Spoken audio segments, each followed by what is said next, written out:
Don Marcelino sa Davao Occidental, Gitay-og og magnitude 6.4 nga Linog. Pipila ka lugar sa probinsya, Davao del Sur, Davao City ug South Cotabato, nasinati usab ang pagtay-og. Ano ang report?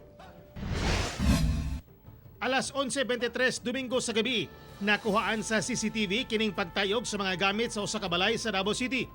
Nakuhaan usab ni Rafi Yu ang pagliyok siyang mga suga sulod silang balay. Lakip ang tubig sa aquarium, daw giuyog. Sa makilala Cotabato, daling migawa sa mga bakwit silang temporary shelters diyang gitayog na usab ang ilang lugar kagabi. Biktima na sila sa linog ni atong nakalabing tuig.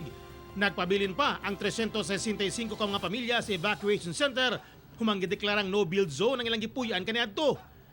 Gisirado usab ang City Hall sa General Santos City alang sa buhatong damage assessment.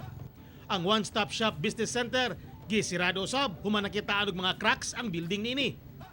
Epicenter sa mong magnitude 6.4 nga linog ang Don Marcelino sa Davao Occidental kagabi. Tectonic ang origin ini, 26 kilometers southeast sa munisipalidad ug nahitabo kini ilawom sa dagat nga dunay gilawmon nga 143 kilometers.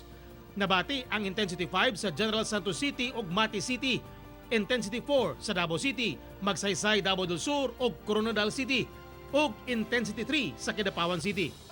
It's an offshore po na paglinog, so medyo layo-layo siya sa ato ang land area. However, as far as Davao del Sur na province, even diri sa Davao City naka-felt ta og intensity 4 nakakusog sa paglinog. Nagpahiga ang gilayon og joint inspection ng Provincial Disaster Risk Reduction Management Office o Provincial Information Office sa Davao Occidental sa munisipyo o gubang istruktura sa Don Marcelino. Sa mismong municipal hall, doon ay makita ang pipila ka cracks sa bungbong nini, apan minor damage lang kuno. Sa kasamtangan, wala pa ko rin natalang major damage sa mga istruktura sa lugar. Sa atong initial na pag-conduct sa ato ang monitoring ug assessment, wala man tay reported na major damages og incidents even sa ato ang epicenter sa Don Marcelino. Kauban si Joe Pascual sa kamera. Ako si Teco Campo para sa One Mindanao.